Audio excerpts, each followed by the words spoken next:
tardes, noche, que el Señor les bendiga, espero que todos estén bien. Y quiero traer una palabra hoy que tiene que ver con la palabra del domingo anterior, pero que nace en mi corazón y en mi mente, porque la semana que está terminando, el Señor me despertó en la madrugada con una interrogación. Si tiene que ver con tu vida, quiero decirte, Dios quiere hablarte, pero ya me habló a mí en primer lugar. No es mirando la situación particular de nadie, ni porque he sabido de nada, sino porque es algo que el Señor está hablando a la iglesia en estos tiempos. La semana anterior, pues nosotros vimos las diferentes cosas que pueden distraer y algunos personajes bíblicos que fueron distraídos para alejarse del propósito de Dios sobre sus vidas. Y hemos visto que desde el principio el enemigo ha trabajado siempre con esta forma, distraernos para poder quitarnos. Pero la palabra de Dios nos enseña que nosotros debemos resistir al diablo en la fe y él huirá de vosotros. Entonces, quiero compartir con ustedes el siguiente tema en esta tarde. Y hasta el tema, al final, yo había pensado que iba a ser según la interrogación, pero al preparar el mensaje creo que el tema que vamos a ver es el más adecuado, ¿no? Que es propuestas. ¿Cuántos de nosotros aquí no hemos recibido propuestas? Todos nosotros en alguna ocasión hemos recibido propuestas. Algunas buenas, algunas engañosas y otras malas. Y en ocasiones hemos rechazado las buenas y hemos agarrado la engañosa y hemos sido engañados. En otras ocasiones, aún sabiendo la buena, preferimos la mala, incluso como una forma de venganza, ¿verdad? A veces damos órdenes a nuestros hijos y le decimos, obedece, si no vas a recibir castigo. Y él prefiere la mala por causa de su rebeldía y termina castigado. Y en nuestra vida diaria nosotros recibimos diferentes propuestas, muchas de ellas con el fin de que seamos alejados del foco o de aquello que Dios tiene propositado para nosotros. Y debemos entender que el mundo a diario tiene propuestas para cada uno de nosotros. Propuestas que deben ser estudiadas con mucho cuidado. No vaya a ser que tales propuestas sean muy atractivas, pero también muy destructivas. Y te alejará de aquello que debe ser prioridad. Si algunos creemos que eso a mí no me pasa, el apóstol Pablo aconseja lo siguiente en 1 Corintios capítulo 10, versículo 12. Por tanto, el que cree que está firme, tenga cuidado que no se caiga. 1 Corintios capítulo 10, versículo 12. Entonces, es una advertencia que el apóstol Pablo hace a la iglesia de Corinto y que nosotros la tenemos que tomar porque a veces nos creemos autosuficientes o le decimos, esto a mí no me pasa. Pero el peligro de caer no es quien ya está en el suelo, sino del que está de pie. El que está de pie debe de tener ese cuidado. Cualquiera podemos resbalarnos y caernos. Por lo tanto, espero incluso estar equivocado con el porcentaje, pero pienso que el 90% de nosotros cuando recibimos una propuesta no consultamos a las Escrituras ni doblamos rodillas para consultar al Señor, al que decimos ser nuestro Dios, para saber si Él aprueba tal oferta. Y una de las razones por que eso ocurre es porque está fundamentada nuestra propuesta en mis deseos, en lo rápido que lo necesito, que lo quiero ya, el síndrome del microondas. Me gusta mucho esto. Porque el microondas, después que inventaron el microondas, nadie tiene la paciencia de poner a calentar algo en el fuego. Nadie piensa si es malo, nadie piensa si es bueno, si es perjudicial. Solo queremos saber de la inmediatez. Colocamos 10, 20, 30 segundos y está caliente y sentamos y comemos. Y en la vida de la iglesia también ocurre lo mismo. Cuando oramos queremos respuesta inmediata. Cuando oramos queremos que Dios apruebe lo que le estamos pidiendo. Cuando oramos pensamos que Dios tiene la obligación de mañana dar lo que yo necesito. Y el Señor siempre tiene propósito en aquello que nosotros pedimos y siempre nos va a tratar. Y quiero decirte algo, el Señor cocina a fuego de leña, va a fuego lento. A veces recibimos inmediata respuesta, pero a veces no, porque Dios no se equivoca en los tiempos. Ni Cristo llegó en un tiempo cualquiera. La Biblia dice que llegó en el tiempo propicio. Entonces, todo lo que yo pido al Señor, si es de acuerdo a su buena y perfecta voluntad, llegará, pero en el tiempo propicio, porque las cosas de Dios cuando llegan para bendecir, ¿verdad? Y mirando las Escrituras encontramos algunos ejemplos en la Biblia de esto, de personas que tomaron decisiones simplemente basadas en sus deseos.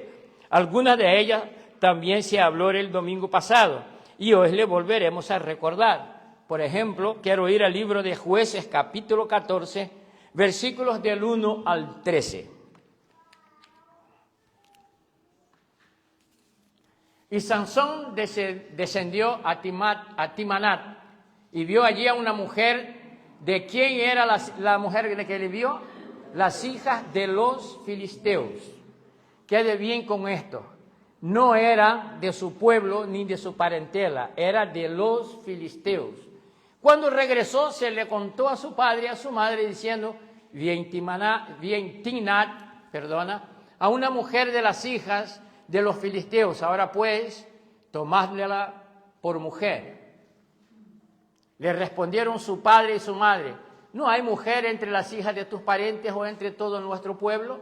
Para que vayas a tomar mujer de los filisteos incircuncisos. Pero Sansón dijo a su padre, tómala para mí, porque ella me agrada. Sigamos. Sigamos uno más, por favor. Un versículo más.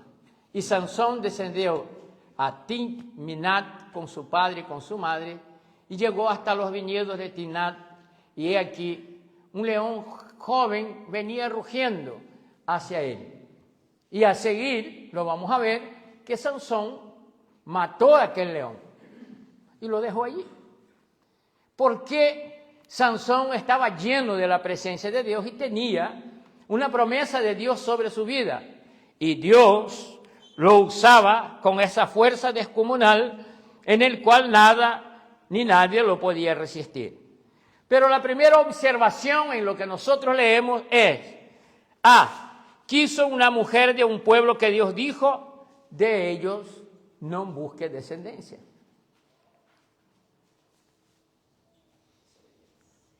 No se mezcle con ellos, esa era la orden. Pero Sansón quería lo que sus ojos vieron y lo que su corazón deseó, y el orden de Dios lo pasó por alto. Entonces va ahí la primera observación para nosotros. ¿Cuál de esas propuestas o cuál de esas cosas que ven nuestros ojos que no debería tocar ni admirarlo, porque las Escrituras, la palabra de Dios dice que no es sano para nuestra vida como cristianos, pero lo hacemos. Lo pasamos por alto. Y decimos, cuando cantamos, te adoro, te amo, Señor, te seguiré donde me mandas. Pero cuando se trata de lo mío, Señor, espera un poquito, yo voy primero. Yo necesito esto, eso es lo primero. Dice que cuanto más joven, más tenemos de esa locura. Y cuanto más nos hacemos mayor, menos lo tenemos, pero seguimos teniendo, dependiendo de la fuerza de este deseo que nosotros tenemos. Lo segundo que pasó en la vida de Sansón fue, no escuchó consejo. Los padres le dijeron, no hay mujer entre nuestros familiares y en nuestro pueblo para que tú de ahí escojas su mujer, sino que tienes que ir a la Filistea, a que no tiene nada que ver con nosotros. Pudiéramos aplicar a nuestro tiempo de hoy algo que nos gusta en muchas ocasiones discutir, que era yugo completamente desigual. Pero el señorito Sansón le dijo a su padre, la Filistea es la que me gusta, no quiero otra. Estaba ciego y sordo y allí empieza su caída. El gran problema de llevar a la contraria a los consejos de Dios no es que yo inmediatamente caiga. Algunos de nosotros hemos tardado en caer. Yo no sé ustedes, pero si yo contara mi historia, a lo largo de un año tardé en caer. Por oír lo que no tenía que oír. Por colocarme en un lugar que no debería colocarme. Por no oír el consejo de las Escrituras.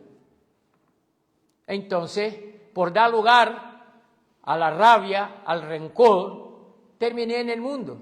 Pero caer, como se dice, tardé como un año en caerse. Y tengo testigos en esta tarde son dos, ¿verdad? Que pueden atestiguar que eso fue así. Tardé como un año y un poquito. Y ahí empieza la caída, aunque nosotros leyendo las Escrituras, los hechos que sucedieron a partir de ese momento, no significa que la presencia de Dios lo había abandonado. Y posiblemente ese sea el engaño de muchos de nosotros. Porque nosotros pensamos que porque Dios nos utiliza, porque somos llenos de dones del Señor, y en ocasiones, aun cuando cometemos pecado, pensamos que Dios nos sigue utilizando porque pasa por alto nuestra ofensa. Y se nos olvida que los dones que Dios nos da no tienen que ver conmigo, no es para mí. Si estamos en una situación donde solo esté tú y yo, Dios me va a utilizar. Porque si fuera así, la burra de Balaam no hubiese profetizado. Y la burra de Balaam no tenía dones, ¿verdad? Pero Dios la utilizó en ese momento. ¿Y cuántas burras el Señor ha utilizado? Incluso no un cristiano. Cuando digo burra, me perdone la expresión porque estamos usando un lenguaje figurada, no es literal lo que estamos hablando. Pero ¿a cuántas personas no cristianas Dios ha utilizado para llamarte la atención? Para corregirte. Para decir, tú no eres cristiano. Los cristianos no hacen eso. Él no tiene nada que ver con Dios, pero Dios lo está utilizando para divertirte. Porque si es el pastor es pesado. Si es un obrero de la iglesia, el obrero le gusta mucho cuidar tu vida. Entonces allá donde no va el obrero ni va el pastor, allá Dios usa a alguien que no conoce ni siquiera de su palabra y te dice, esto no es agradable a Dios. ¿No es usted cristiano? ¿Qué hace aquí haciendo lo mismo que yo? Y a veces pensamos que es el diablo, no es Dios. Entonces, nosotros tenemos que entender que a lo largo de nuestra vida cristiana tenemos que tener cuidado porque podemos caer e incluso podemos caer en la ceguera tal de pensar que porque yo tengo dones puedo cometer lo que quiero, que Dios va a pasar por alto. Y no va a pasar por alto. Dios seguirá trabajando. Y en las andaduras Sansón pasó por Gaza. Ya era autosuficiente y otra vez vio una mujer. La deseó y se acostó con ella. Pero ya no era una mujer de familia, sino una ramera. Bajó el escalón. El pecado tiene de eso en nuestra vida. El pecado nos va degradando poco a poco, poco a poco, poco a poco, poco a poco. Y cuando nosotros nos damos cuenta, estamos tirados Estamos botados completamente. Estamos completamente en la garra de nuestro enemigo. Entonces nosotros tenemos que darnos cuenta de estudiar la situación por la cual nosotros estamos pasando y ver verdaderamente, probándonos por las Escrituras, no por lo que yo pienso, no por lo que yo deseo, si verdaderamente estoy andando en la presencia de Dios y que la presencia de Dios permanece en mí, aun cuando ocurra milagros, aun cuando predique bonito, aun cuando cante lindo, aun cuando ore por los enfermos y ellos sean sanados, aun cuando Dios me dé palabra para alguien de parte suya, debo de autoexaminarme porque debo de estar en comunión como Padre y debo de desear que su presencia no se vaya de mi vida. Porque en muchas ocasiones dormimos en los laureles y pensamos que estas cosas no sucedan. Pero ya no era una mujer, como hemos dicho, de familia, sino que era una ramera. Si tú quieres saber de esto, tiene que ir a Génesis capítulo 16, versículo 1, que es lo que estamos... Jueces capítulo 16, versículo 1, perdona. Cuidado donde ponemos nuestros ojos. Puede que esto nos lleve a la ruina. A veces miramos, deseamos, yo no pensaba decir de esto, pero se lo voy a decir, ¿no? Estamos hablando de hombre, de mujer, de soltero y de soltera, ¿verdad? En la iglesia no hay uno como este. En la iglesia no hay una como esta. Métete. Cuando venga la ruina, no diga, Señor, misericordia, aguanta el tirón, porque va a venir. ¿Y por qué, pastor? A veces las prácticas a las cuales te va a invitar son prácticas permitidas por las Escrituras, y Dios está de acuerdo con ellas. La razón por la cual Dios dice en su palabra que no nos unamos en yugo desigual, no es por nada, es simplemente para que no esté uno tirando para allá y otro tirando para acá. Y entonces termina el que tenía que ganar la batalla perdiéndola y cediendo para aquel que no es del pueblo de Dios. Y cuando se da cuenta, se le fue. No, hermano, pero se va a convertir, se puede convertir. ¿Cómo va a convertirse? Tú estás dando primeramente el mal testimonio, estás cediendo. ¿A quién no debes de ceder? Entonces, acuérdese siempre de esto, no es de la voluntad de Dios. Ahí van, para aquellos que están buscando novio, novia, matrimonio, no busque entre los filisteos, busque entre el pueblo de Dios. Porque matrimonio es algo difícil cuando los dos servimos al Señor. Cuando uno sirve y otro no sirve, eso es casi imposible arrancar.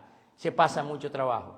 Aquí en la iglesia hay hermana que tiene marido que no es cristiano y otras que ya tuvieron. Siéntate y pregúntaselo, si es fácil. Hay problemas para crear los hijos, pero Sansón la quiso sí o sí. No quiso ir a nadie. Y cuando se trata de eso, uy, Señor, misericordia. Los deseos están por encima de Dios, del Padre, de la Madre. Eso fue lo que le pasó a Sansón. Está por encima de los obreros, por encima de la iglesia, está por encima de cualquiera. Pero cuando nos damos con la realidad, entonces lloremos y lamentemos y digamos, ay, Señor, ahora vas a ser trabajado en esta situación, y si no fuese la misericordia del Señor, muchos de nosotros hubiésemos perecido. Si estamos de pie es porque la gracia de Dios está con nosotros. Por lo tanto, escuche, preste bastante atención en esto. Posiblemente en su ceguera Sansón creyera que sus acciones no estaban siendo consideradas por Dios y que no habría consecuencia, porque él seguía siendo fuerte, conocido y respetado, y seguía venciendo a sus enemigos. Y los que han leído la historia de Sansón, dice que Dios tenía un propósito, pero Dios tenía un propósito para el rebelde también. Y el rebelde queda de ejemplo para aquel que quiere entrar en rebeldía y se dé cuenta que hay que volver atrás en el camino, que hay que arrepentirse, que hay que pedir perdón y que hay que seguir el consejo del Señor. Pero nada que ver, también hay un propósito para el rebelde. Y lo que Sansón no sabía es que lo peor estaba por llegar. Y una vez más, por atender a sus ojos y el deseo de su corazón, le tocó ser humillado. Un detalle que yo lo dejé y lo salté a propósito. En la primera vez que Sansón le dijo que sus padres fuera y le pidiera la mano, que quería que ella fuera su mujer, aquello salió malísimo, salió fatal. Sansón se casó, pero esa mujer no fue suya. Cuando ella regresó a casa del padre porque se enfadó, el padre la había entregado a otro. Y él no aprendió en la primera. ¿Cuántos de nosotros no hemos aprendido en la primera caída? Voy a cambiar la pregunta. ¿Cuántas veces necesitas caer otra vez para aprender que los propósitos de Dios son mejores?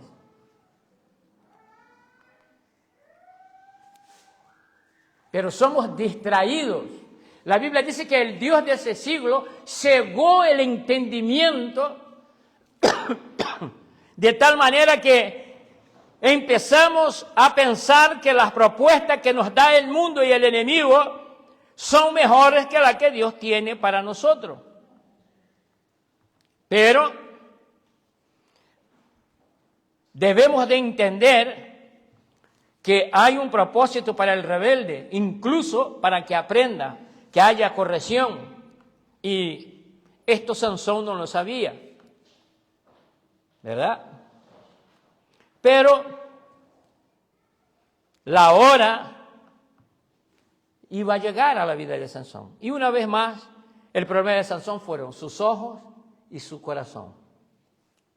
Y por ahí dice que el pez muere por la boca, ¿verdad? Pero primero lo ve porque si él no ve, él no come. Pero él cae en el anzuelo porque lo ve y le parece atractivo. La misma historia de allá detrás de Génesis que vimos el domingo pasado. Y come y queda enganchado. Y por mucho que salte, por mucho que sabanee de un lado para otro, el pescador termina sacándolo del agua y él muere. Porque ha visto lo que no tenía que ver, le atrayó y comió, y allí encontró su fin. Algunos de nosotros hemos visto esto, y otros no han podido regresar. Entonces, una vez más, por atender sus ojos y el deseo de su corazón, le tocó ser humillado, perder los ojos y morir con los filisteos. ¿Qué quedó ciego, hermano? No, los enemigos le sacaron los ojos. No es que quedó ciego, no le perforaron. Vamos a ser un poquito más expresivos, le metieron un cuchillo y le sacaron. Y según la historia, ese pueblo no metía un cuchillo normal y corriente, lo calentaba y después lo sacaba. A veces lo que estamos viendo en el mundo es muy atractivo. Va a atender perfectamente mis deseos, va a atender perfectamente mi situación. Pienso incluso que estuve esperando durante mucho tiempo, por eso estoy en esa situación, pero si caigo en la trampa de ir detrás de lo que quieren mis ojos, hay riesgo de morir con los filisteos, de ser humillado como lo fue Sansón. Sin ninguna honra. ¿Sabe cuándo Sansón se dio cuenta de que estaba solo? Cuando ya era muy tarde. Jueces capítulo 16, versículo 20, por favor. Ella entonces dijo: Sansón, los filisteos se te echan encima. Y él despertó de su sueño y dijo: saldré como las otras veces y escaparé. Pero no sabía que el Señor se había apartado de él.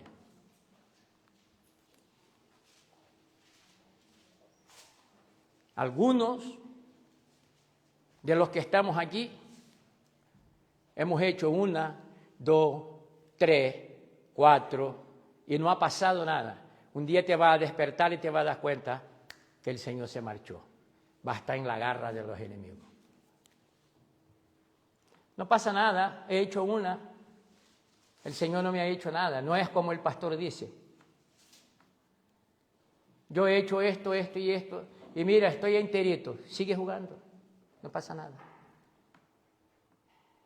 Cuando te cae la buena. Y entonces dice, bien que el pastor me lo dijo, ya es demasiado tarde. Se pasó. Eso le pasó a Sansón. Ella lo despertó y él dijo, saldré como las otras veces, reventaré una puerta, cogeré una quijada, haré los voy a destruir a todos. Pero aquel día el Señor no estaba con él. Y entonces fue prisionero.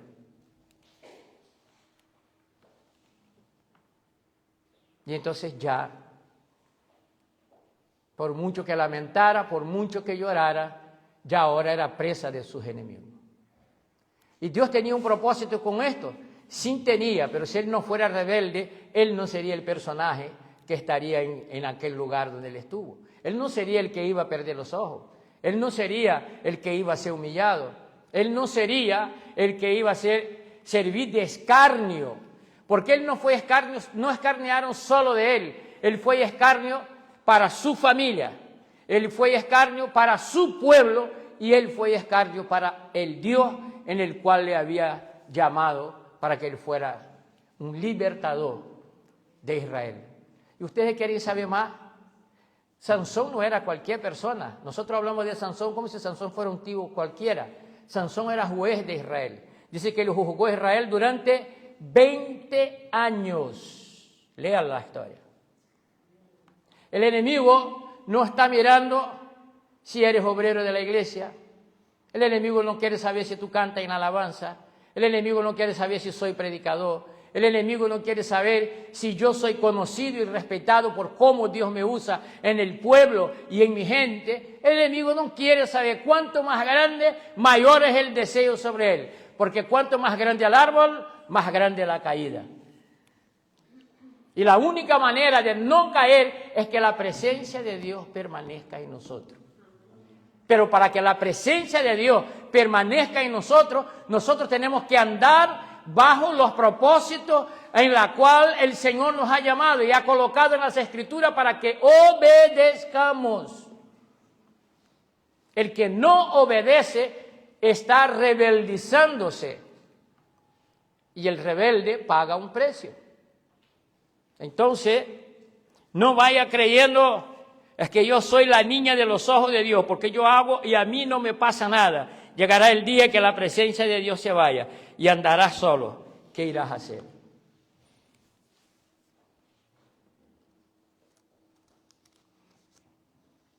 Ahora, en manos de su enemigo se encontraba Sansón solito. ¿Quiénes somos si su presencia no está con nosotros? Nosotros somos alguien sin la presencia de Dios. Yo no soy nada, hermano, pero para no ser nada como soy, si no fuera Cristo, si no fuera su misericordia, si no fuera su amor, si no fuera Cristo, no estaría ni vivo. Soy lo que soy, puedo decir como el apóstol Pablo, por la gracia de Dios, porque su misericordia me ha alcanzado. ¿Cómo ahora yo puedo creer que más vale obedecer los consejos que yo en su día lo obedecí y abandonar ahora los principios y los mandatos del Señor para mi vida, creyendo que hay algo que yo pueda desear que esté por encima de aquello que Dios ya me ha regalado? A no ser que tú todavía no hayas recibido verdaderamente el don de Dios en tu vida y entonces no conozcas. Que fue la pregunta que el Señor hizo, cuando habló con la samaritana. Dice, ¿cómo puede ser tú siendo judío pedirme agua? Él dice, si tú supieras con quién tú hablas. Tú pedirías agua y Él te daría agua que tú no tendrías sed jamás. Algunos de nosotros todavía no hemos conocido al Dios que sacia la sed de nuestra alma de salvación. El deseo de adoración al único y verdadero Dios todavía no ha invadido nuestro corazón. Pero si lo hemos conocido, si hemos recibido de parte de Dios una promesa y un propósito para bendecir a su pueblo, a su iglesia, a su gente, debemos de balancear frente a las propuestas el valor de lo que nos quieren dar con aquello que Dios ya nos tiene dado. Mientras esté el Señor venceremos, si el Señor se aparta pereceremos. David lo sabía muy bien de esto. Salmo 124, por favor. Lo vamos a leer todo porque es cortito.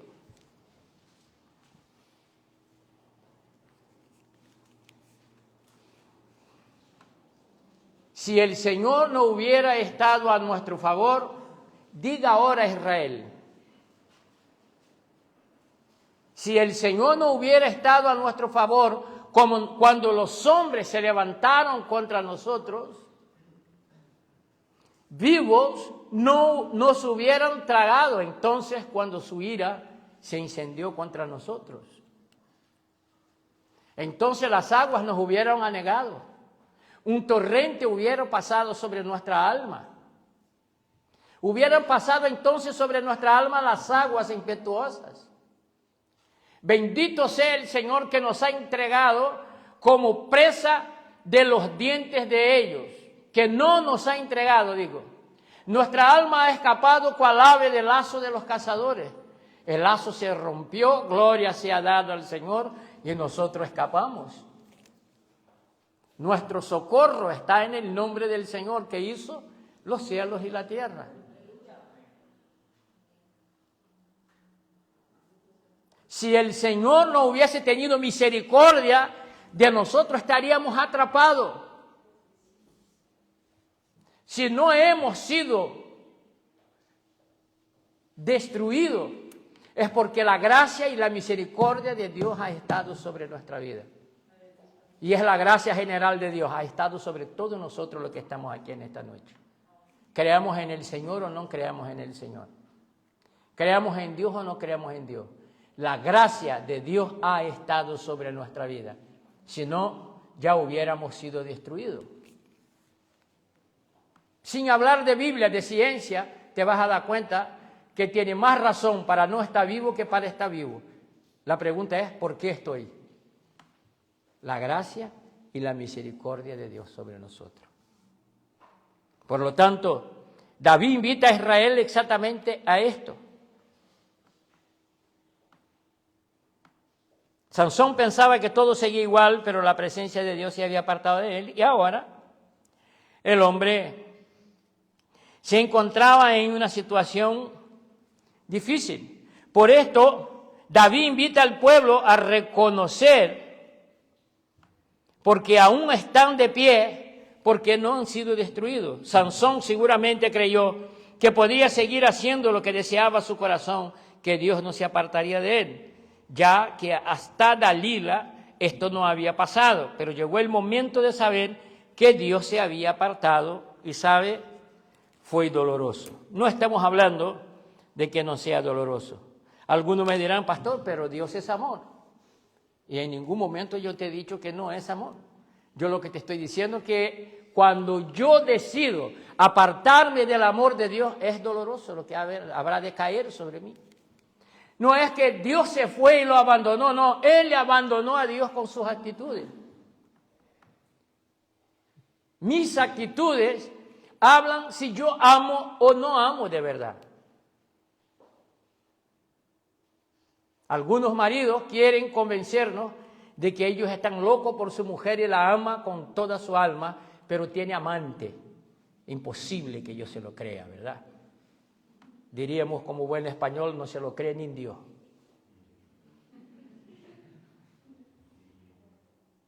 Algunos de nosotros, pensando que siéndole infiel al Señor, estamos alegrando su corazón.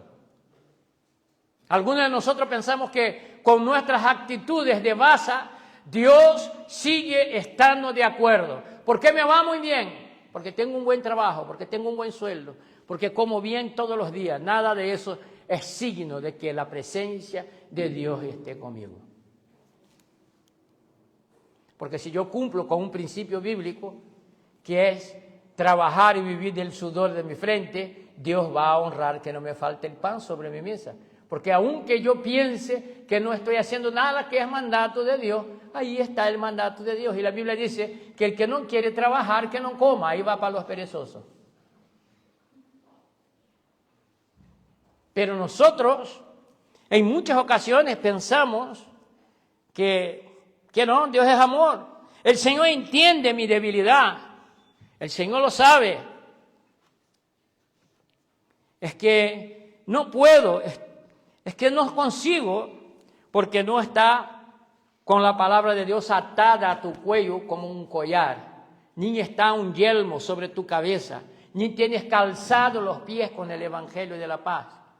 Entonces, claro, caminas por donde no tienes que caminar y por nuestra cabeza pasa lo que no debe de pasar. Pero aún mirando otro ejemplo bíblico, vayamos a Génesis 25, versículos del 29 al 32. Y con este ejemplo lo vamos a terminar.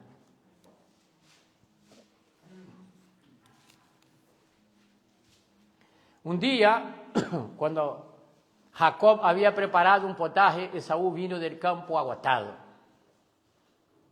Y Esaú dijo a Jacob: te ruego que me des a comer un poco de ese guisado rojo, pues estoy agotado. Por eso lo llamaron Edom. Pero Jacob le dijo: véndeme primero tu primogenitura. Y Esaú dijo: he aquí estoy a punto de morir, ¿de qué me sirve pues la primogenitura?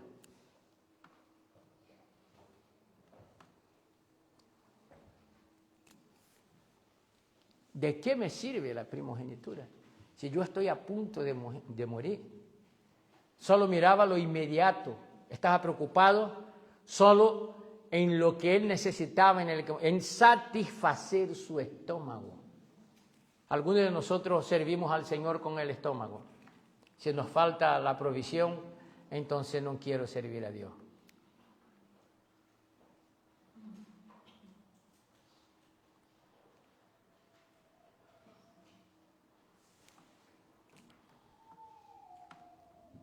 Así que lo que hemos leído, vimos a un Esaú insensato y gobernado únicamente por su deseo, por un deseo natural del ser humano. Fíjese que ni es pecado tener hambre, pero es pecado ser glotón, ¿verdad que sí? Está relacionado, ¿sí o no? Tener hambre no es pecado, pecado es ser glotón, porque glotonería es pecado, dice la Escritura. Por lo tanto, lo que nosotros tenemos que entender es que el deseo que tenía Saúl era un deseo natural, ¿verdad?, de ser humano. Por lo tanto, no fue un deseo pecaminoso. ¿Hasta cuándo? Hasta cuando lo puso por encima de todo lo demás, incluyendo de la promesa que él tenía como primogénito. Ahí fue donde le pecó.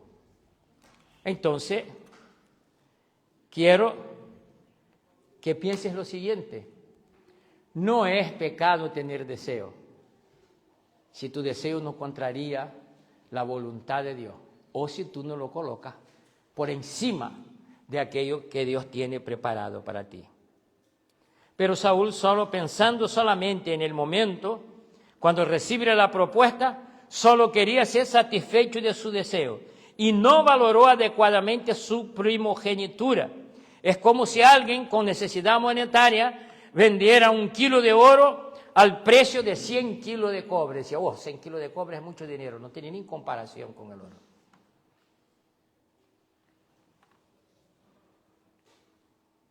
Si tú piensas que tu necesidad inmediata vale más que todo lo que Dios tiene para ti, es lo mismo que vendiera 1 kilo de oro a precio de 100 kilos de cobre, sin considerar nada más que la necesidad momentánea. La actitud de Saúl frente a la propuesta de su hermano fue menospreciar el derecho frente a la necesidad de llenar su estómago, tratando como baratija aquello que tenía mucho valor, que no le quitaba el hambre en aquel momento, pero a futuro le haría un hombre bendecido. Pero en el momento de la propuesta dijo: ¿de qué me sirve la primogenitura? Lo que quiero es comer.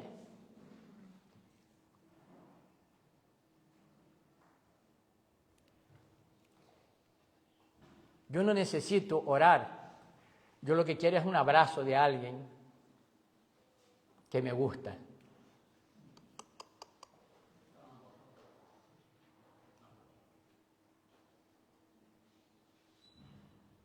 Yo necesito un ratito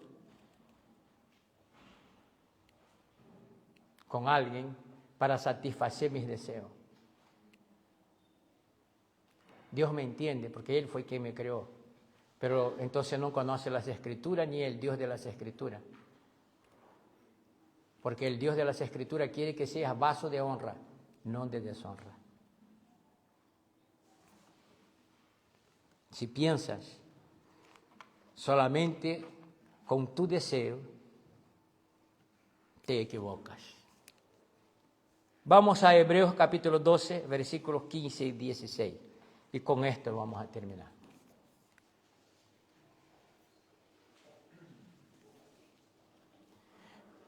El escritor a los hebreos dice lo siguiente: mirá bien, que nadie deje de alcanzar la gracia de Dios, de que ninguna raíz de amargura brotando cause dificultades, y por ellas muchos sean contaminados. Versículo 16. De que no haya ninguna persona inmoral ni profana como Esaú, que vendió su primogenitura por una comida.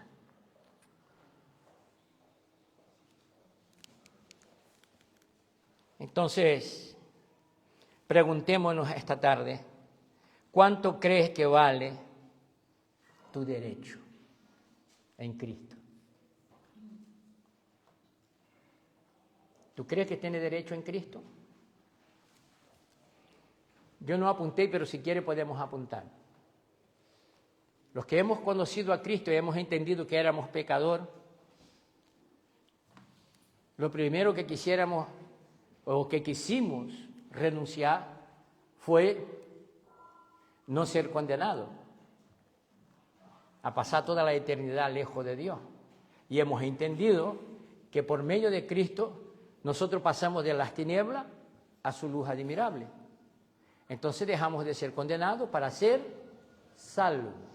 Cuando te llega una propuesta, ¿te preocupa que tú puedas volver del lugar de donde tú crees que has salido?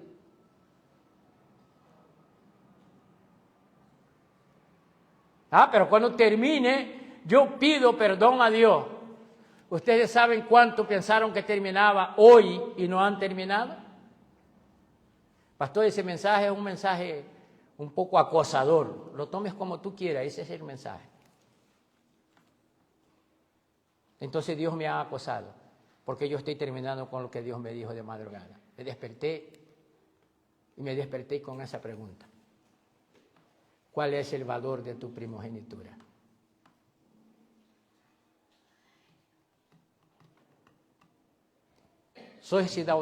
Somos ciudadanos del cielo. ¿Eso tiene valor para ti? ¿De verdad valoras eso? ¿O eso es un cuento chino para engañar al pastor y a los hermanos? ¿Cuál es el valor que tiene lo que hizo Cristo en la cruz frente a las propuestas que te ofrecen? No importa cuál, no importa cuál, cualquiera que sea la propuesta que te hace, ¿eso te va a acercar o te va a alejar de Dios? ¿Te va a hacer mejor cristiano o te va a hacer un ciudadano más del mundo? ¿Va en contra las Escrituras o las Escrituras apoyan tu deseo? Debes de aceptar esa propuesta porque tener hambre es algo normal, o debes de rechazar, porque más vale tener hambre por unas horas, pero tener bienestar por el resto de la vida, en este caso por toda la eternidad. ¿Cuál es el valor para ti? ¿Cristo vale para ti? ¿De verdad que Cristo vale para ti? Tus actitudes condicen con lo que tú dices con tu boca delante de la gente.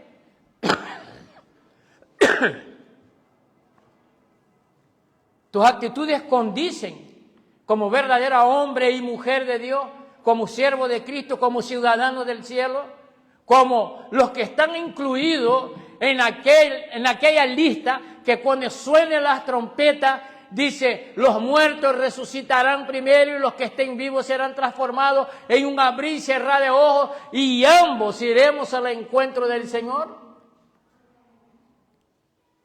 Verdaderamente el sacrificio de Cristo tiene ese valor para ti, porque tú no serías capaz de vender un anillo de diamante porque estás en un lugar donde hay comida, pero no puedes trabajar para ganar para comprársela.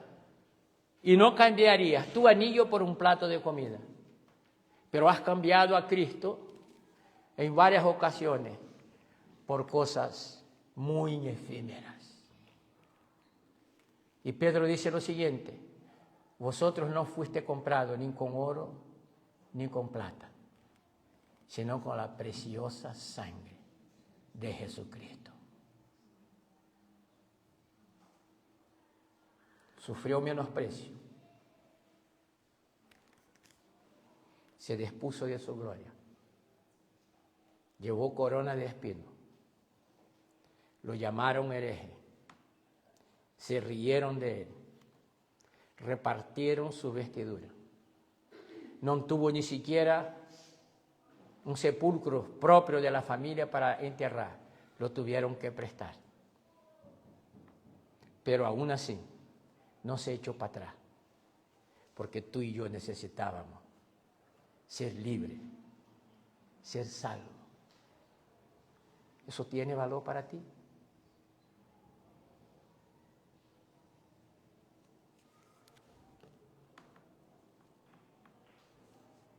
Verdaderamente Cristo es alguien interesante, digno de honra, digno de gloria, digno de alabanza, digno de mi fidelidad. Verdaderamente Cristo es lo que yo digo ser en mi vida. Porque si Cristo es todo lo que yo acabo de decir, ninguna propuesta me podría alejar de Él. Porque cualquier propuesta que viniera de otra parte, en la cual yo pudiera jugar todo lo que yo acabo de decir, yo rechazaría. Porque vale más estar con el Cristo que hizo lo que hizo por mí. Por eso la Biblia dice, ni lo alto ni lo profundo, ni la oscuridad, ni las tinieblas, nada nos puede separar del amor de Dios que es en Cristo Jesús. Pero debo de ser fiel. El pecado hace separación entre Dios y el hombre.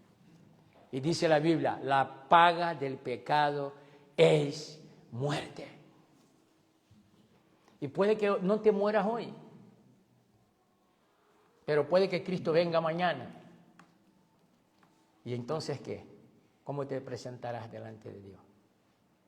Sin tu defensa, sin tu abogado.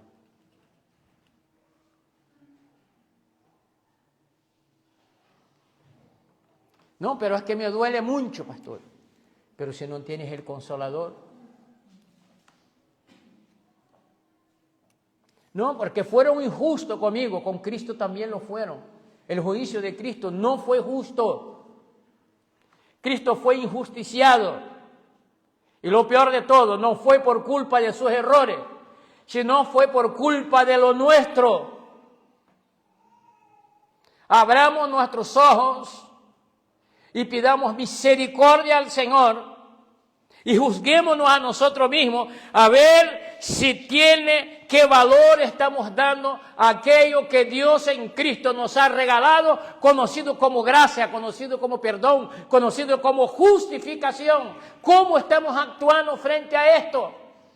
Porque si nosotros estamos dando prioridad a lo que a mí me gusta, a lo que yo quiero, a aquello que el mundo me ofrece y a lo que Dios me ha dicho y me dice en su palabra, eso lo puede esperar para después, entonces estoy cometiendo el mismo error que lo cometió Esaú.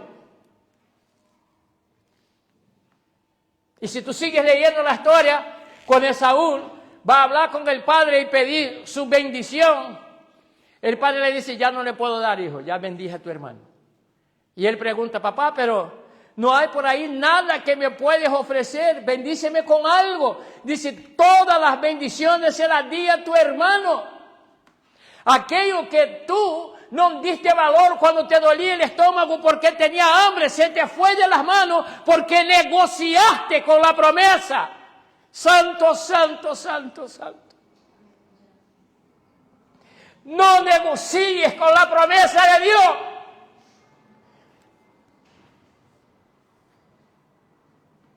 No negocien con la gracia de Dios que es en Cristo.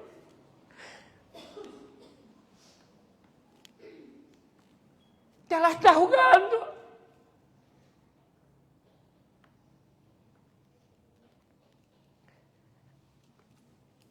Te la juegas.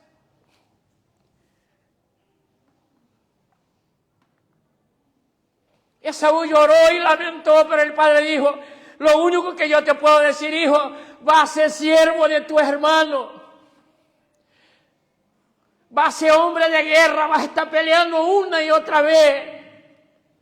Porque has despreciado, porque has menospreciado aquello que desde un principio debería haber valorado. La Biblia dice que lo mismo va a pasar en el día que Cristo viene. Muchos se van a presentar y van a decir, Señor, pero nosotros hemos orado. Nosotros hemos echado fuera demonios. Nosotros hemos estado comiendo en tu presencia, hemos hecho cosas en tu nombre. Pero Jesús le va a decir, apartaos de mí, hacedores de maldad, porque yo a ustedes no le conozco. Engañas al hombre, engañas a tu familia, engañas a tus amigos, pero no engañas a Dios. Bendito sea tu nombre. Llegará el momento que tendrás que prestar cuenta. ¿Y qué cuenta vas a prestar delante de Dios? Tus mentiras no te van a justificar. Tus delirios de grandeza no te van a justificar. Nada de eso te justifica.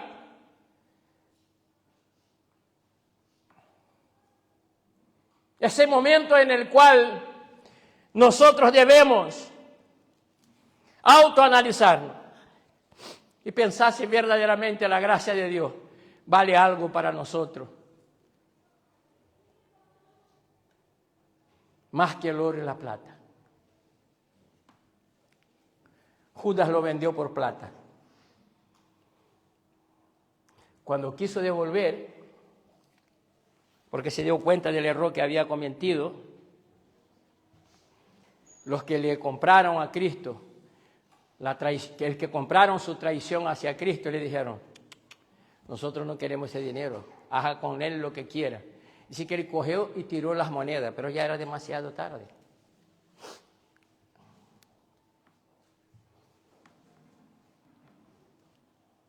Hablamos mal de Judas. Gracias. Miramos mal a Esaú, pero no somos diferentes.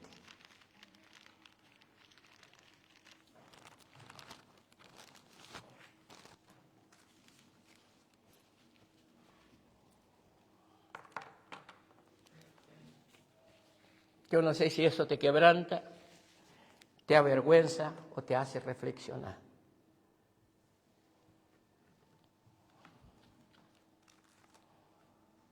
Pero debes de pensar frente a las propuestas.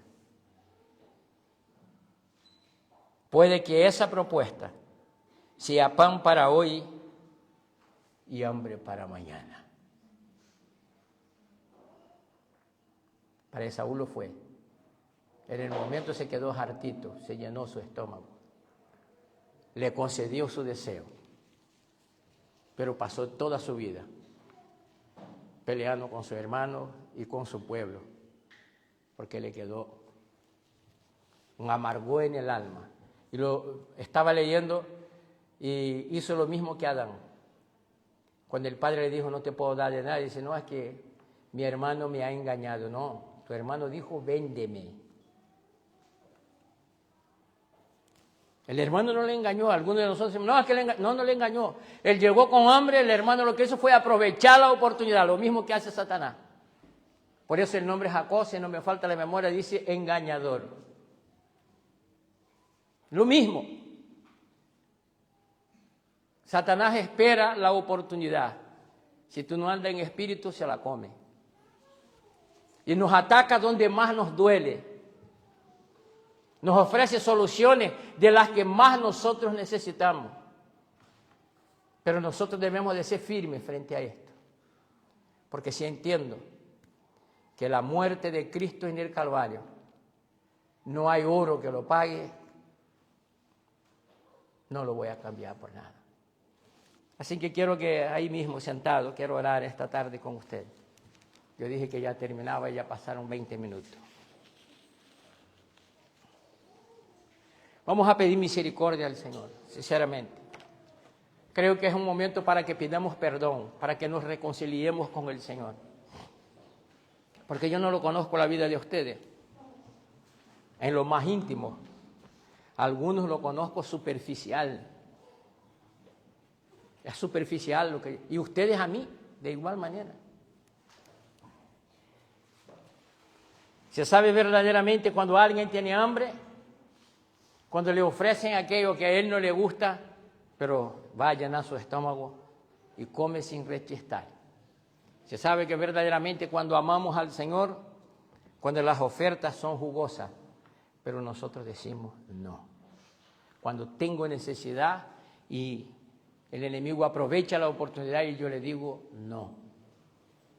No quiero perder nada por Cristo. Cristo se merece toda mi atención, Cristo se merece toda mi adoración, Cristo se merece toda mi vida, Cristo se merece toda mi dedicación. Así que inclinemos nuestra cabeza y vamos a orar al Señor. Y con esto terminamos esta tarde este mensaje. Digamos, Padre, venimos delante de ti y reconocemos, hemos pecado. Restitúyenos.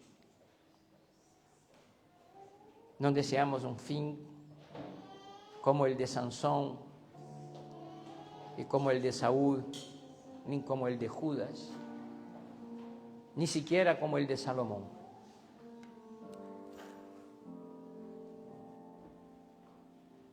Deseamos, Señor, ser quebrantado por tu Espíritu de tal manera que nos avergüence frente a esta interrogación.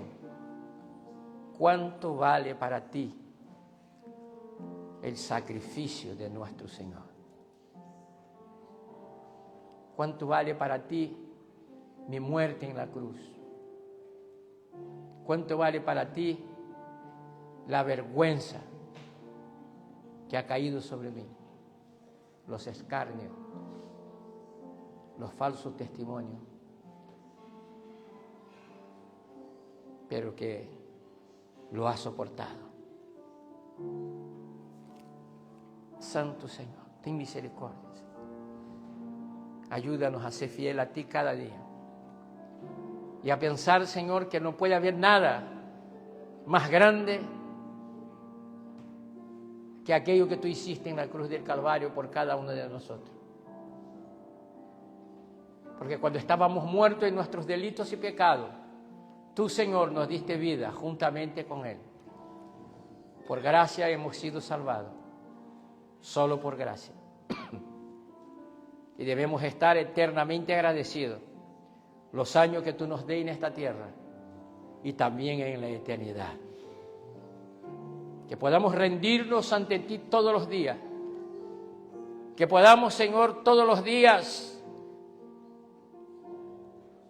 calcular, pesar el peso de las propuestas frente a tu promesa, frente a tu gracia, frente a tu sacrificio. Porque como dijo David, si no fueras tú ya estaríamos consumidos. Guárdanos, líbranos del desprecio que podamos ofrecer frente a las propuestas, de venderte barato, de regalarnos al pecado, porque tú, Señor, no pasarás por alto mi desprecio. Ayúdanos en nuestras debilidades, abre nuestros ojos espirituales y quebranta nuestro corazón. Bendito sea tu nombre, Señor. Te agradezco, Señor, por esta palabra, aunque para muchos esa palabra es dura, pero tú no corriges si no son hijos. Tú solo corriges los hijos.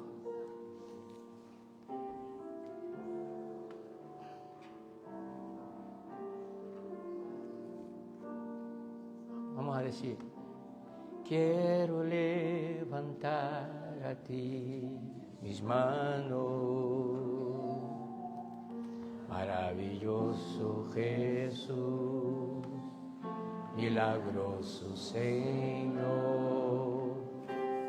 Ven a este lugar de tu presencia y a descender tu poder.